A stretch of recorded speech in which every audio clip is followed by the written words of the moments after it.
盡量慈悲嘅天父，我哋多謝你。 Our merciful Heavenly Father, we want to give thanks to you. 我哋多謝你，因為你係創造天地萬物嘅主。 Thank you for creating this world. 我哋多謝你，因為你喺呢一個嘅大地當中，為我哋預備咗食物。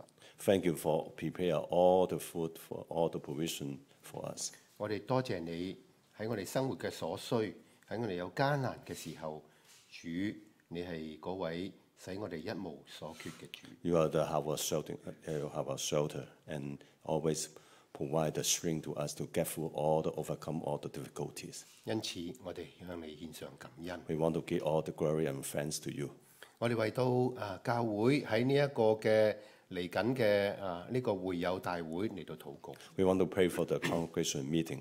願每一個嘅弟兄姊妹先為呢一個大會嚟到禱告， Let us be prepared, come to the congregation meeting. 預備好我哋嘅心靈， Let us prepare our hearts to come here. 更加為着教會嘅未來要走嘅路嘅建設同埋計劃獻呈俾你， We want to put all the church, the future plan in your hand. 引導我哋嘅弟兄姊妹同有一個合一嘅心靈， And guide our brother and sister united to have a one heart to serve you. 更加幫助我哋嘅弟兄姊妹能夠願意起嚟為教會嚟到去一同嘅侍奉。 And brother and sister to rise up and stand up for you and serve you. 為到我哋教會嘅呢個感恩節嘅晚會嚟到代求， We also want to pray for the Thanksgiving meeting. 讓一班嘅小朋友佢哋上帝你所俾佢哋嗰個嘅才能恩賜喺呢個晚會當中嚟到表達感恩。 We want to let the kid and use your talent that you give to them to sow to people. 讓每一個嘅弟兄姊妹嚟到呢一個地方去分享神你喺我哋嗰個嘅生命當中所俾我哋嘅一切嘅豐富。 And encourage the brother sister during that time to share all the years you have given all the friends, all the provision, all the strength to them. 我哋禱告感恩，奉耶穌基督聖名。 And our prayer and thanks in Jesus' name. Amen. Amen.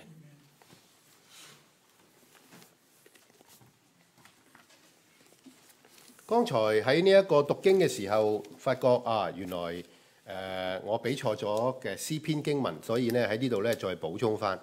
And when we read today the Bible reading, I gave wrong the Bible verses. 咁詩篇經文咧喺127篇3節嗰度嘅記載就係咧，兒女係耶和華所賜嘅產業。 In Psalm 128, he mentioned about the children is how God gave us the inheritance. 所懷嘅胎係神所俾嘅賞賜。 The kid was a gift, is God's giving.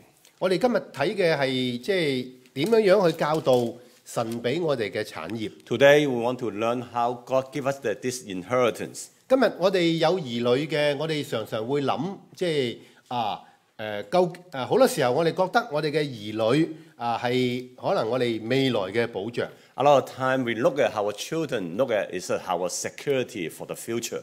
但係聖經俾我哋睇見嘅就係話係耶和華俾嘅產業。 But in Bible, it teaches us that the children is the inheritance God gives to us. 呢個產業係耕耘嘅，係讓你要耕耘嘅。 And this inheritance will require you to put effort into it. 呢個產業係話咧，你係一個託管嘅管家嚟嘅。 And this inheritance is not just inheritance, you have a stewardship for that. 擺喺今日嘅社會裏邊，我哋睇到咧就係今日我哋常常覺得人咧喺呢一個嘅世界嘅裏邊，我哋好多時候將嗰個重點嘅教育咧就放咗喺呢係我哋嘅教育系統嘅當中。 Today, in this society, we always emphasize how to teach a kid, but we're using the secular world, the viewpoint to look at it. 我哋好重視咧，我哋即係對仔女嘅嗰個嘅擺喺呢個系統嘅教育。 We only emphasize on how to educate our kid. 我哋更加相信咧喺一個知識型嘅社會裏邊咧，呢一個係一個即係必然係一個根基性嗰個嘅建造嚟嘅。 We emphasize on the knowledge. 咁我哋睇見咧，今日喺香港嗰個教育制度嘅時候咧，我哋就發覺千瘡百孔啊！ But if you look at the Hong Kong the education system, you can see that there's a lot of different doctrine. 啲家長咧為咗咧要擺佢喺所謂名校嘅時候咧，就會咧即係做盡一切嘅嘢，甚至乎咧係搬屋又好點都好，又或者咧為咗加入到呢一個教會嘅學校，連咧即係要咧係即係盡快受洗，為咗就係得取一啲嘅分數進入啲名校。And a lot of parents, because they want to prepare the kid to go to the very good school in future, therefore they plan a lot. And even some people want to send their kid to the church school. Therefore, they even go ahead to hurry up to baptize in order to help their own kid get into a very good school. 有啲嘅家長咧，每月咧花費起碼2萬蚊港幣以上咧，為子女咧去報讀呢個興趣班啦、補習班啦、一啲嘅速成英語班啦，總之咧就即係班班都咁金嘅。And parents even spend $1,000 to how to help the kid to be ahead and they will send them to have a tutoring and to have all those kind of extra curriculum in order to build up the kids' resume. 有一個嘅統計咧就話咧喺2015年啊，香港會有74,000個考生。And one of the survey in Hong Kong, we're going to have 74,000 students. 呢啲係考入大學嘅考生。74,000 high school kids ready to try to get into college. 而爭取到咧政府嘅資助咧，得12,000個學位嘅啫。But out of this 74,000, only 12,000 kids can get into college. 預計咧就有26,000人咧係會考到呢個即係可以入學嘅資格。And about 26,000 kids, they are able to have a qualification to enter college. 但係真正能夠入到大學讀到書嘅咧，得到資助咧係得12,000人嘅啫。But only the 12,000 kids, they can be subsidized by Hong Kong government to enter college. 當然有經濟能力嘅家長咧，就會將佢送喺英國啦、送去美國啦、送去澳洲啦、送去加拿大呢啲地方去到升讀。Those affluent families, of course, they can send their kid abroad for something like US or Australia or England. 而好多嘅家長咧，為咗咧啲細蚊仔將來咧嘅競爭力嘅緣故咧，喺幼稚園嘅時候咧，就已經為佢哋悉心安排嚟到鋪路啦。And even there are some parents even prepare the kid start from their kindergarten start and prepare them for career path in the future. 我記得有個古仔咧，就係咧有一個嘅即係一個嘅朋友即係人哋嘅朋友咧，佢咧就即係做司機嘅啫。And I remember one of the stories about a friend of my friends. He's just a taxi driver, a driver. driver 咁咧就即係佢咧就即係有一樣嘢就話咧我喺大陸咧就係有笪地，一賣出嚟就有200萬啦。And what he said there is this driver, his career is driver, but he owned a land in China, and this is worth about 2 million Hong Kong dollars. 佢話咧，我為咗我個仔嘅緣故，好強調我為咗我個仔嘅緣故咧，呢200萬咧就擺落喺未來即係送佢出國嘅途中啦。And he emphasized that because my kid, I will invest this $2 million on my kid.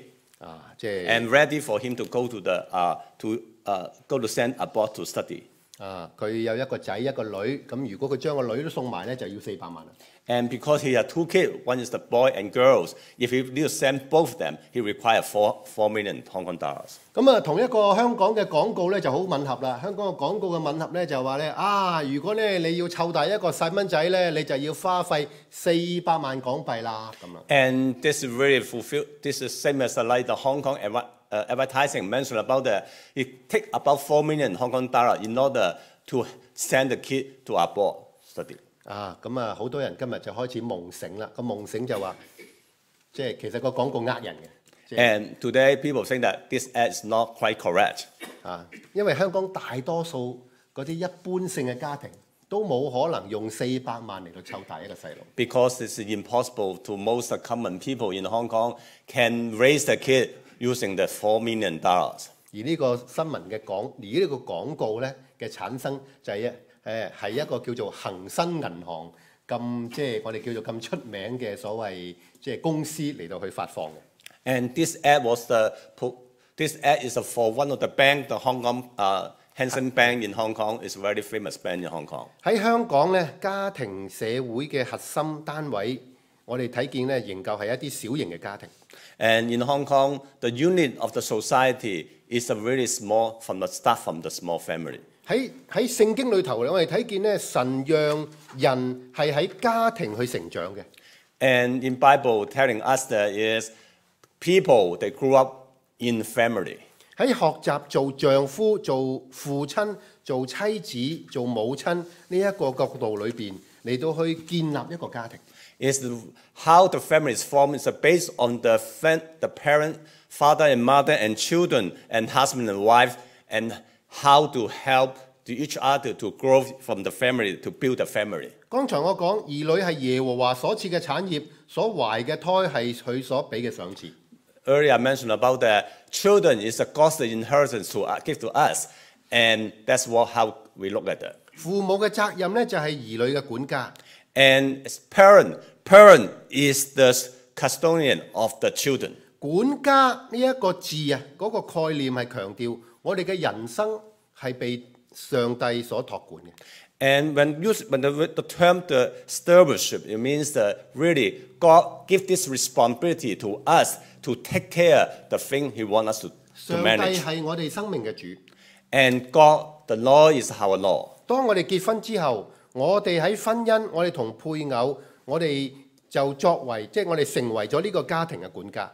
Once we marry, the spouse and you will become the custodian or housekeeper for your family. 而聖經裏邊有咁嘅記載就話，上帝所求於管家嘅就係忠心。And in Bible saying that God asked the faithful servant is the faithful servant is how faithful they are. 所以我哋應該忠心去到管理我哋嘅家庭， Therefore, we need to be faithful to manage our family, 去管理我哋嘅兒女。to manage, to teach our kid. 當我哋今日花咗好多嘅時間喺嗰啲嘅電視節目嘅上邊， Today, we spend our time to look at those TV programs. 當我哋花好多嘅時間喺我哋嘅電腦上邊， When we spend a lot of time to use our computer, 甚至我哋花好多嘅時間喺工作上邊而忽略家人嘅話，我哋就會喺呢一個管家嘅職份上邊受虧損。 and even we spend so much time in our work that we neglect our responsibility, our stewardship at home. 箴言第3章呢度話俾我哋聽，究竟今日神有乜嘢？神將呢個管家嘅責任，將呢個教育嘅工作俾到我哋今日嘅家庭，同今日嘅世界嘅價值有咩唔同？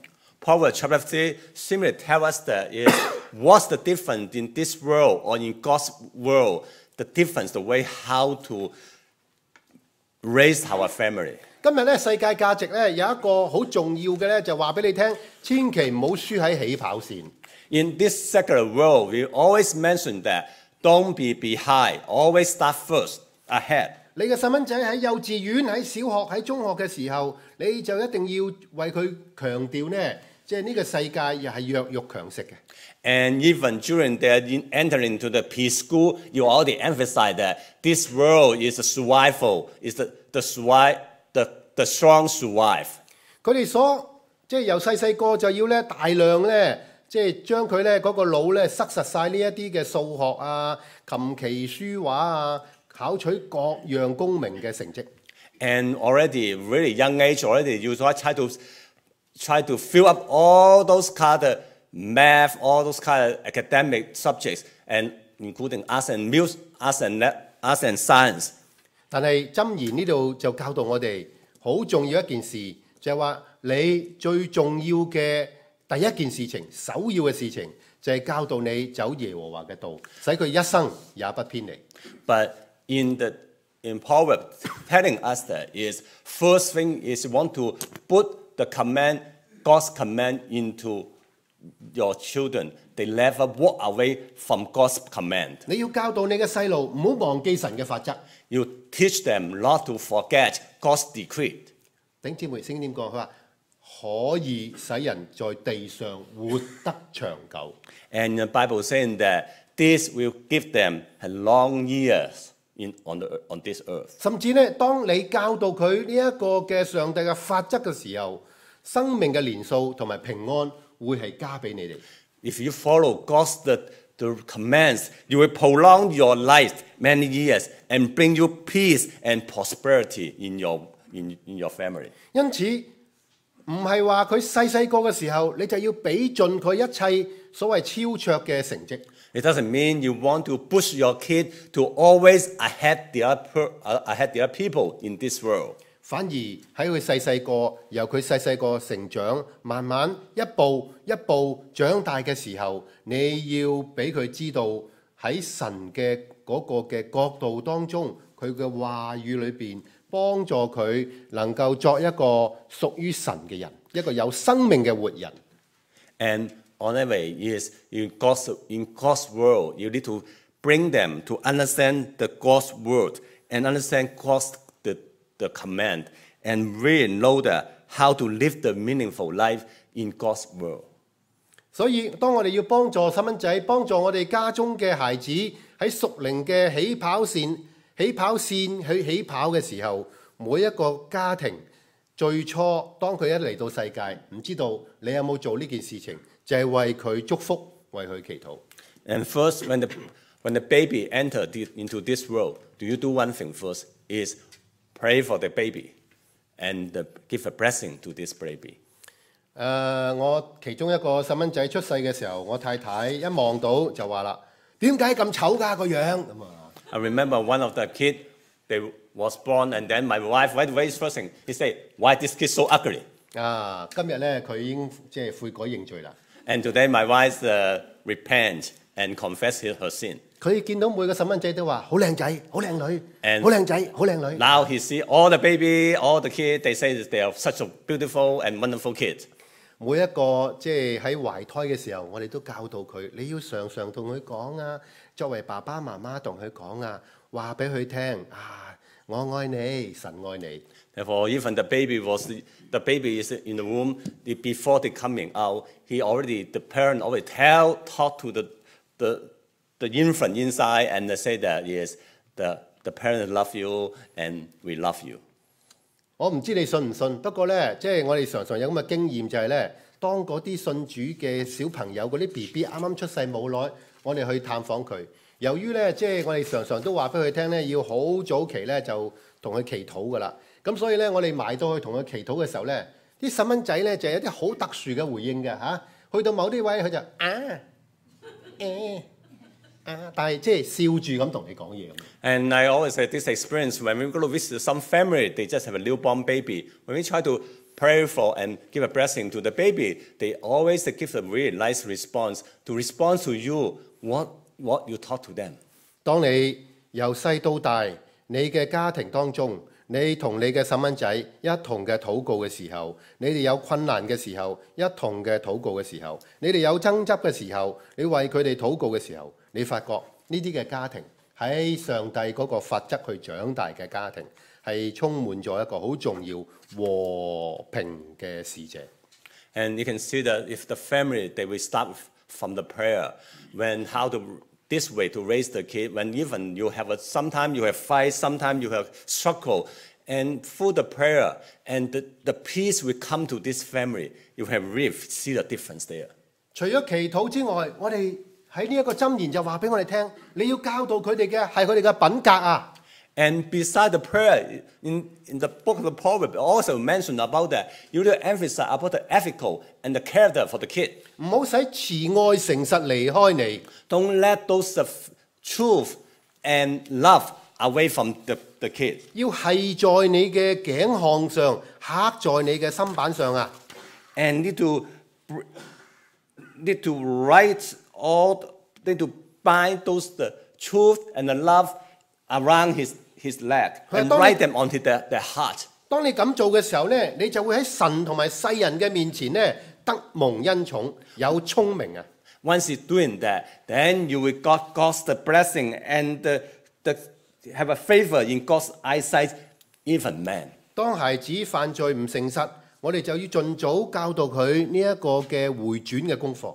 If the kid they dishonest, first need to teach them how to return, how to repent and return. 當我哋每日有飯食嘅時候，我哋又嘗試同我哋去分享，其實喺世界各地有啲嘅地方，連呢一注菜佢都冇得食嘅。When we have meal, we want to share with our kids, say that to be thankful because around this world, many people they don't have food to eat. 當有啲嘅孩子話啊，佢學校裏邊有啲嘅同學啊，爸爸媽媽咧最近離咗婚啊。And maybe some kid they heard about their kid friends in school, their parent divorced. 我哋就要同佢分享，原來喺聖經裏邊講到離婚，講到神對婚姻嗰個角度係一體嘅，係神所撮合嘅婚姻，人唔應該強制性嚟到去拆毀佢。And then we need to share with our kids, mention about from God's viewpoint, how to look at the marriage. Marriage is so important, it cannot let people destroy it. 當我哋同佢哋一齊去參加一啲婚禮嘅時候，我哋常常睇到嘅就係、或者係去研究嘅就係嗰個新娘嘅婚紗有幾靚。A lot of time when we attend the wedding, we always emphasize on how beautiful the ground, the wedding ground, how beautiful it is. 但係作為呢一個上帝嗰個教育嘅法則，你就係話俾佢，你就反而提醒佢，哦呢對夫婦佢咩嘅原因相愛，走到去呢個教堂面前嚟到去承諾。But as the Christian parents, we want to share with the kids, say that see how this couple they come together in front of God to come together to have this marriage. 你又話俾佢聽啊，佢哋呢可能呢喺教會嘅某一個侍奉崗位，一同嘅認識彼此嘅即係配合，然之後最後走到去神嘅婚姻嘅祭壇面前。You even can share with them that this couple they are served together in the church, and then eventually they come to marriage in front of God. 喺呢度我哋睇見咧，神嗰個嘅喺箴言裏邊去提醒我哋，要將呢一個即係呢一個屬於神嗰個嘅真理話俾佢哋聽，好似戴喺條頸度，好似刻喺個心板上邊一樣。In Proverbs, mentions that you need to bring this truth to our children, to bind them around their leg, and just write them down into their tab of a heart. 因為聖經話：我將你嘅話藏在心裏，免得我得罪你。Because in Bible mentioned about that, we want to put those words into our heart, avoid to commit sin against God. 昨天晚上咧，同兩個飛行員去查聖經。And yesterday, I have a Bible study with 2 student pilots. 咁佢哋咧就好擔心啦。嚟緊呢個月咧，有好多呢所謂要考試嘅關頭。They worry about a lot because they worry about the coming up a lot of exam. 我就鼓勵佢哋啦，話你要背聖經啊。And I encourage them to remember the Bible verses. 呢個腓立比書話俾你聽，將一切憂慮卸俾神啊。And in the book of Philippians, it mentioned about that. Put all those worries aside. 上帝會將出人意外嘅平安賜俾你。And God always give us all the blessing and give us the beyond what we think. 我冇話俾佢聽一定合格。I never said that to him. To them that is, you for sure you can pass the exam. 合唔合格係佢肯唔肯盡力。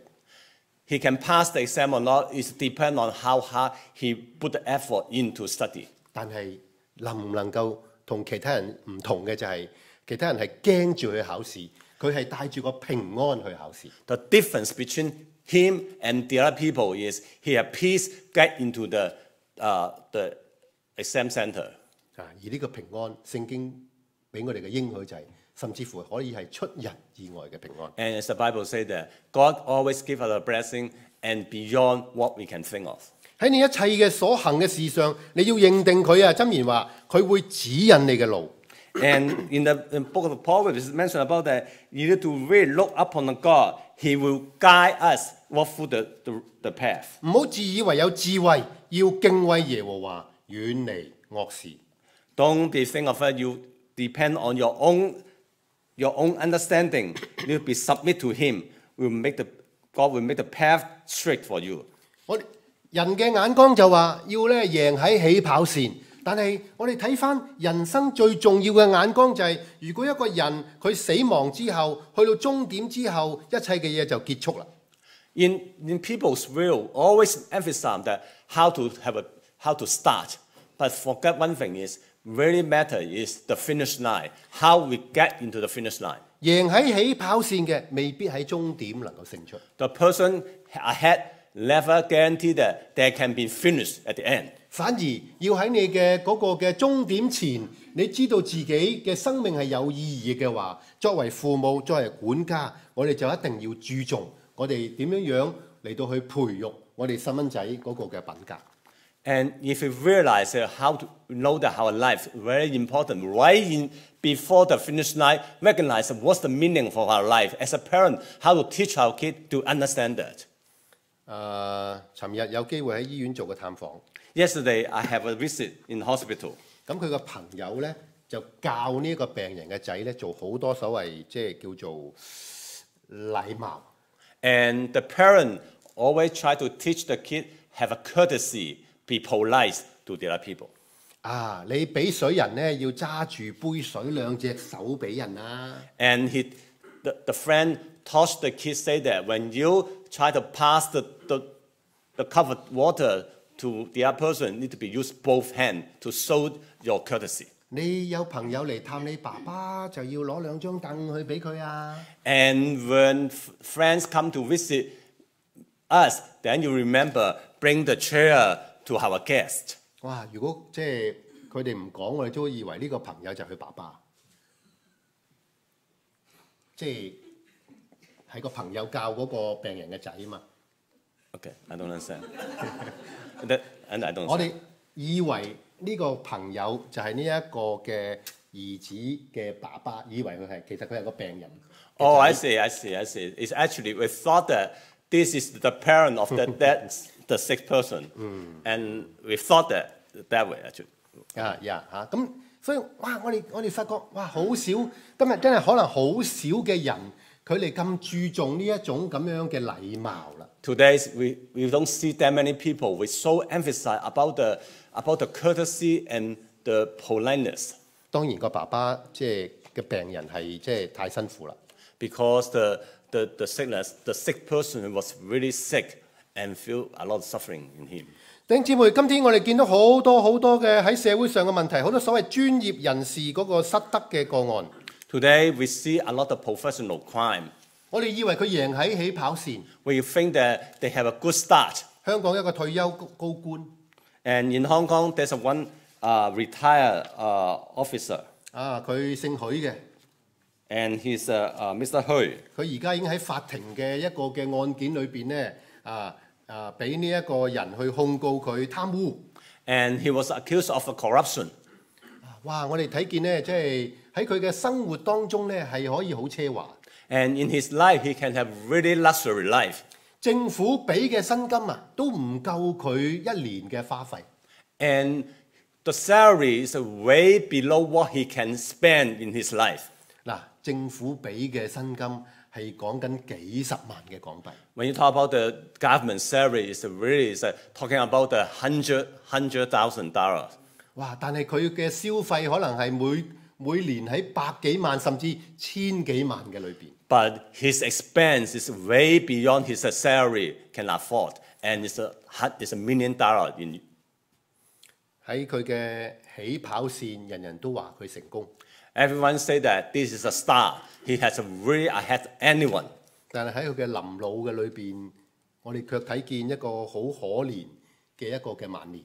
But when he getting old, he get into really pitiful situation. 佢係一個好有知識嘅人， He is a very well-educated person. 但係佢嘅生命喺佢嘅呢一個嘅晚年當中，卻充滿咗污點。 But his retirement come with all those regret in his life. 要成功培育你嘅細蚊仔， If you want to be successful, how to raise your kid? 最重要嘅就係你嘅細蚊仔嘅生命嗰個嘅質素，你係點樣培養佢？ You don't emphasize on the kid's quality and character. 一個經常被指責嘅小朋友係唔識得欣賞人嘅。When the kid always if the kid always yell and rebuke and discipline, and he won't never learn how to appreciate the other people. 一個唔被愛、唔被擁抱、唔被關注嘅小朋友，當佢長大嘅時候，佢會感受到成個世界都可能係欠咗佢。If the kid never feel the love embrace from others, they always feel that this whole world owe him something. 好多時候，當我哋以為小朋友攞到呢一個嘅90分，攞到100分先至係即係滿意。Another time we expect our kid to can get 100 or 99% out of 100. 其實有時候佢哋攞60或者70分嘅時候，已經係佢哋盡咗佢最大嘅能力嘅時候。But at a time when if the kid put their best to get the 60 or 70, that's good.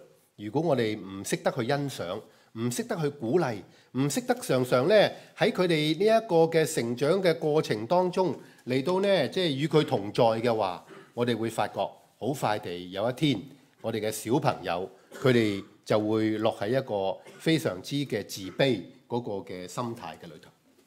And if we don't really show our appreciation and the encouragement to our kid, sooner or later the kid will really fall into a situation have a low self-esteem. 當我哋嘅小朋友睇電視就好精神，打機就十分醒神，但係做功課就冇神嘅時候， When we see the kid, they really don't have energy and strength to study. But once they go to play the TV, watch the TV, and they play the video game, and they feel really have a lot of energy to do that, we see something wrong in here. 弟兄姊妹，我哋有冇用我哋嘅愛心去陪伴？我哋有冇常常考慮到即係同佢過一個更加精彩嘅所謂家庭生活呢？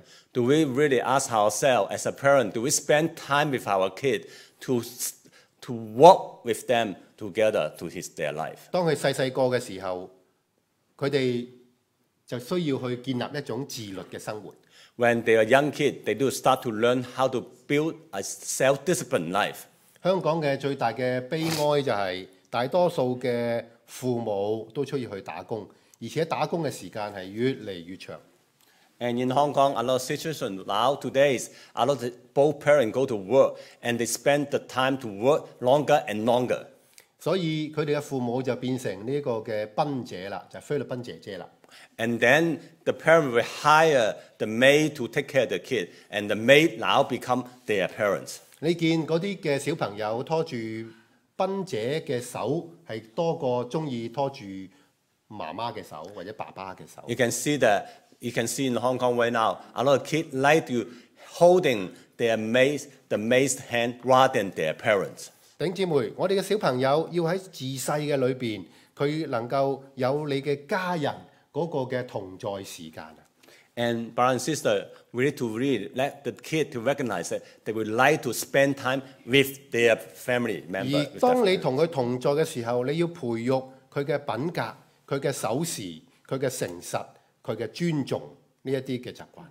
When they still with us the time, we need to train them and to teach them their character, the ethic, and how to be on time doing things, how to be respectful to the other people. 另一方面，我哋又學習嚟到去幫助我啲孩子喺佢嘅成長過程當中去選擇佢一條賽道。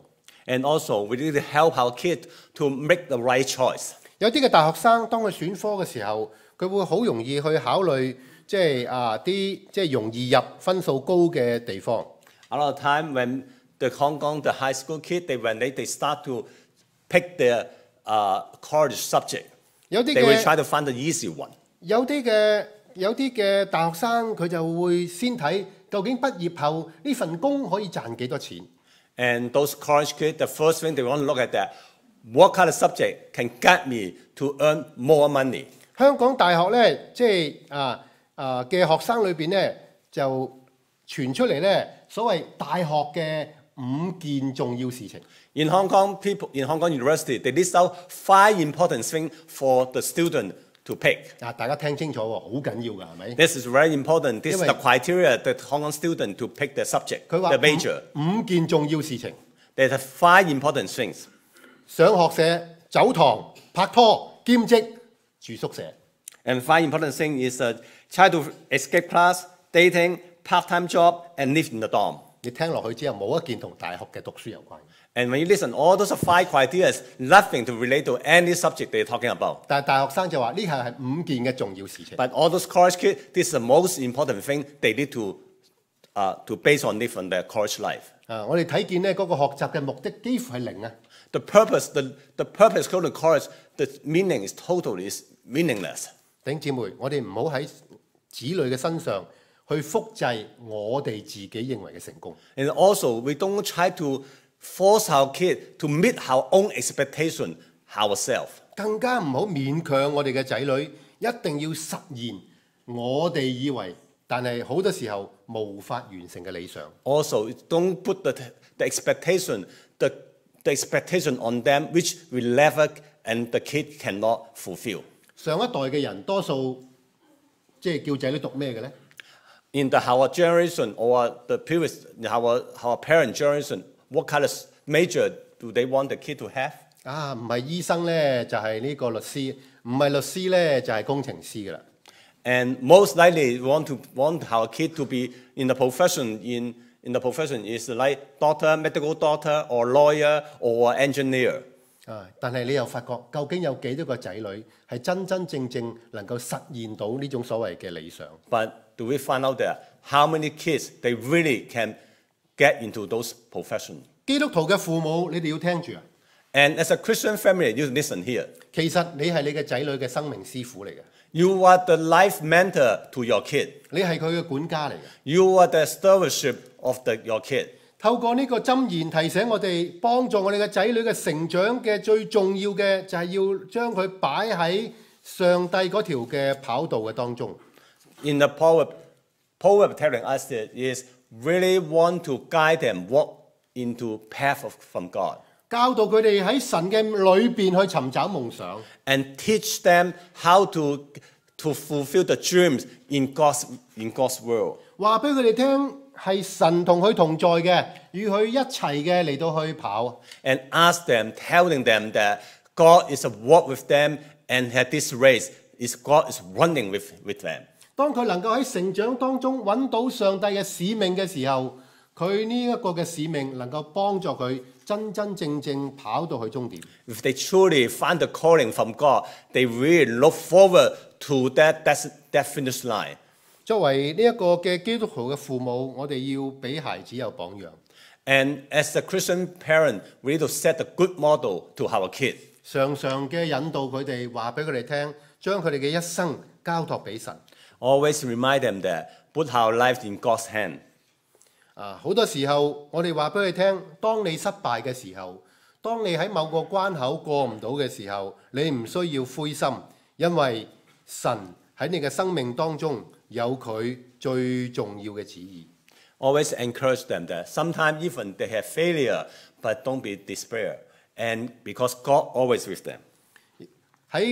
你可以分享你喺佢生命裏頭，或者神喺你生命裏頭曾經喺嗰個嘅失敗裏邊嗰種嘅經驗。 And you can share your own failure as experience with them and see how you can get back up from God.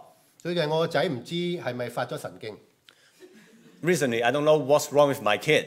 佢成日咧都講咁嘅説話。 He always say that. 佢話：阿爸，你讀神學係咪等於讀大學啊？咁樣 He always asks me, you will go to seminary, is it similar to the college degree? 佢又成日咁講，佢話：你讀咗神學，即係你讀咗神學等於讀大學，都算唔錯㗎啦。 And he always say that because you finish your theology degree, it's equivalent to the college degree. It's pretty good already. 我同佢講，即係其實我讀神學，即係我讀神學唔係一個所謂崇高嘅地位嘅原因。 And I explained to him is that I going to the seminaries. No, this is a really highly respected job.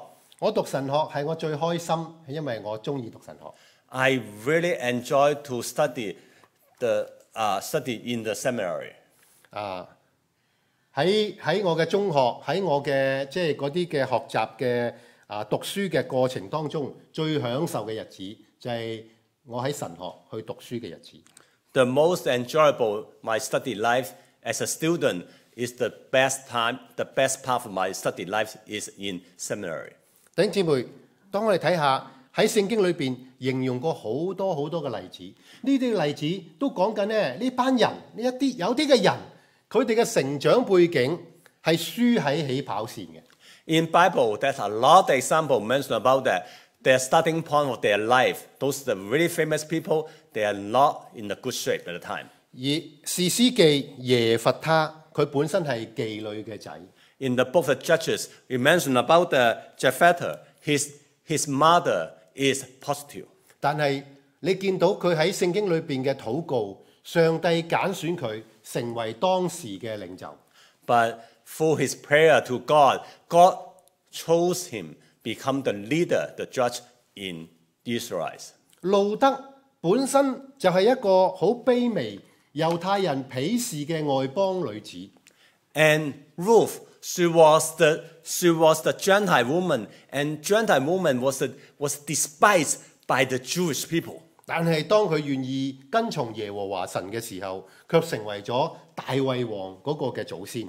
And because she's a faithful and humble follow God, and then she become the ancestor of the King David. 更加成為我哋嘅主耶穌基督嗰個家譜裏邊嘅成員。 And she become the one of the person in this Jesus Christ, the tribe. 乜嘢係我哋要將最好嘅俾我哋細蚊仔？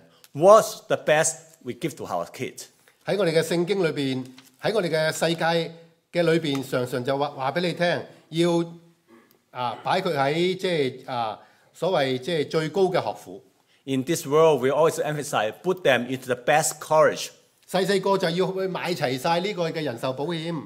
And when we need to buy all the insurance, make sure they cover their life. 當佢結婚嘅時候，送晒所有呢個大禮。 And when they go to marry, they make sure give them the really 當佢 best gift. 需要呢一個嘅搬出去嘅時候，就去預備呢個嘅樓宇。 When they start to have an independent life, prepare the new house for them.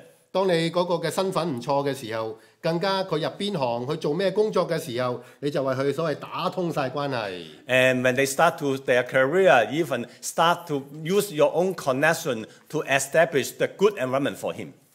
以上嘅一切，弟兄姊妹，我哋唔可以話有咩嘅對錯嘅問題。 I cannot say anything wrong about doing those things. 但係當我哋睇翻嘅時候，佢生命最需要、最重要嘅嘢，你有冇賜咗俾佢？ But the key thing is, the one most important thing, do you ever give to them? 當佢喺人生嘅路上跌倒嘅時候，你同佢講啲咩嘢？ When they stumble, and what will you say to them? 你有冇好好嘅話俾佢聽？上帝喺你生命當中，神嗰個嘅法則。 Do you ever tell him that? What's the God's decree and command to them? 有好多嘢唔係用金錢落可以去衡量到嘅。 Other thing, we cannot using money to cover that. 你嘅一生嘅裏邊，你所依靠嘅，你生命嘅長久係呢個世界話俾你聽嘅長久，定係聖經保證俾你嗰種嘅平安，嗰種嘅恩典？ The life in this world is the money to telling you to determine what's the meaning of life, or it's based on the Bible to telling us what's our life supposed to be. 所以箴言第3章佢話喺你一切所行嘅事上都要認定神，認定他，認定神，神就會指引你嘅路。 And therefore, in the books of Proverbs, it says that let love and faithfulness never leave you, and bind them around your neck and write them on the tablet. Then you will win favor in good name in sight of God and follow him. 這便醫治你嘅肚臍，滋潤你嘅百骨。你要以財物同一切嘅初熟嘅土產尊榮耶和華，這樣你嘅倉房必充滿有餘，你嘅酒榨有新酒盈溢。 In your way submit to him. He will make your path straight. Do not wise in your own eye. Fear God and shun the evil. This will bring health to your body and nourishment to your bone. Honor the Lord with your health your wealth with your first fruit for all your crops. 呢個嘅重點係教導我哋識唔識得教識我哋嘅細蚊仔去分享啊，去同人分享，去同呢個世界去分享。The key point is here is, do you ever teach our kids how to share what we have with the other people? 當我哋常常都講，我哋賺極都唔夠，賺極都唔夠嘅時候，我哋發覺其實喺我哋嘅心靈當中裏邊好缺乏。And when we say that, we always don't think we make enough. And what does it mean? We mean inside our hearts, we lack of a lot of things. 我常都講，我初出嚟即係做一個嘅印刷學徒嘅時候，係攞住300蚊嘅啫。And I remember always that when I doing the apprenticeship, and I only earned the $300. 當時1977年呢，一個所謂最低工資咧係大概講緊係600-700蚊。And at the time, in 1977, at the time the minimum wage is earning about $600 to $700 a month.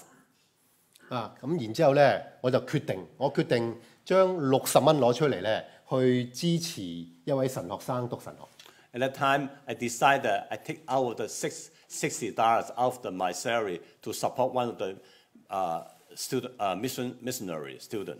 我連一個月裏邊能夠每一日食一餐中午飯都唔夠錢啊！ At the time, I don't even have enough money to support the full meal every day. 當然我好感謝我阿媽啦，因為我話阿媽我冇錢食飯，佢一定俾錢你嘅。 Of course, I want to give thanks to my parents, to my mother, because once I say that I don't have money to have a meal, and then my mother right away give me some money. 但問題唔喺嗰度啊，問題係過咗3個月，我個老闆加到我500蚊人工喎。And the key thing is not there. The key thing is that 3 months later, the owner, the employer, they raised me $300. 過咗1年之後，佢加到我800蚊人工喎。And then he raised the salary up to the $800 per month. 弟兄姊妹，我奉獻呢啲錢，從冇諗過上帝會咁樣去回報你。I never think that my offering to God, He will give me even more like this way. 但係我知道需要支持，我知道要分享，我就攞出嚟。Because I know that I need to support, I need to share, then I need to give out. 弟兄姊妹，千祈唔好錯誤地聽到呢個故仔，就以為咁樣我咪俾多啲，就會賺多啲咯咁樣。But I don't want you to have a misconcept saying that is, if I give out more, then I will get more. 不過上帝係真正曾經喺聖經裏邊喺馬拉基書嘅教導，你以此試試我，你將1/10放在上帝嘅倉庫，以此試試我。In Malachi, it mentioned about that is God to have promised the Jewish Israelite people, if you open your warehouse, and God will first that warehouse for you. 上帝可能賜福俾你嘅唔係金錢， God give you blessing, may not full the money, 可能係家庭嘅和諧， and He might give you the peace in your family. 可能係你嘅仔女嘅成功。 And the blessing maybe is your kids' success. 但係我哋最重要嘅教導就係、上帝希望你能夠教導你嘅小朋友能夠懂得分享嘅功課。 But the important thing is God wants you to teach your kids how to share with the other people. 能夠為呢個社會嘅裏頭有缺乏嘅可以補足佢哋。 You need to care about or share with the people, the needy people. 所以喺呢一個嘅聖經裏邊，保羅都有咁講㗎：多收嘅也沒有餘，少收嘅也沒有缺。 And just like in Paul, he say that is the one who gathered much did not have too much. The one who gathered little did not have too little. 因為而家嘅社會裏邊追求大量嘅搶奪資源。 But in today, this world, people try to rob from everything, from everyone. 而我哋作為基督徒嘅父母，千祈唔好俾呢個世界觀嚟到俘虜。 If as we are the Christian parent, we don't want to become the slave of this society like this way. 教導我哋嘅仔女能夠同呢一個嘅世界，同呢一個社會有需要嘅人嚟到分享資源。 And teach our kids how to share with the needy people. 喺最後，聖經話：我兒啊，唔好輕看耶和華嘅管教，唔好厭煩佢嘅責備，因為耶和華所愛，他必責備，正如父親責備所喜愛嘅兒子。 At the end, I want to quote the Bible verses say that, yes. My son, do not despise the Lord's the discipline. Do not resent his rebuke, because the Lord disciplines those he loved as a father, the son he delights in. 人容易輕看神嘅管教， Sometimes we really take the God's the discipline and teaching lightly. 亦都唔願意受責備。 And we don't, of course, we don't want to take God's disciplines. 我哋好容易、好隨便地對別人嘅仔女作出好多所謂價值嘅判斷。 A lot of time we can make a lot easily make a judgment and to the other people's kid. 但係聖經提醒我哋自己先要被神所管教。 But the Bible reminding us that yes, first we need to be humble, be taught by God. 如果我哋自己都唔願意被神所管教， If ourselves not willing humbly be taught by God, 我哋就冇辦法去教育我哋嘅仔女。 and we no way can how to teach our own kids. 我哋低頭，我哋祈禱。 Let's bow our heads to pray. 教養孩童，使他走當行嘅道，就是到老也不偏離。 Raise our kid, teach our kid in God's command, and never let them to walk away from God's path. 主，我哋多謝你賜俾我哋聖經， Lord, thank you so much you give us the Bible. 讓箴言嘅説話能夠印在我哋心裏邊， Let the books of Proverbs to write into our heart. 讓上帝你嘅法則成為我哋生活當中嗰個嘅導航。 Let your command becomes our life navigation. 唔係培育我哋嘅仔女成為有錢人， We are not going to try to get our kid to become rich. 而係培育我哋嘅仔女成為神你所愛嘅人。 We want to raise our kid, the ones become the one you loved. 主啊，我哋可能曾經失敗過， Lord, we may have all the failures. 但係多謝你提醒我哋忘記背後，努力面前，向着標杆直跑。 Thank you for reminding us to forget the past and pass on to look in the finish line. 幫助我哋當中仍舊有需要喺呢一個嘅學習上邊嚟到去改進嘅弟兄姊妹。 Thank you for always remind us we need to continue, earnestly continue to work, to learn, to teach. 以至到賜佢哋每一個人有足夠嘅恩典同埋能力嚟到去誇勝。 God, you give us enough the grace to how to live our life to pass the standard you give to us. 祈禱奉耶穌聖名 Our prayer in Jesus' name.，Amen。 Amen.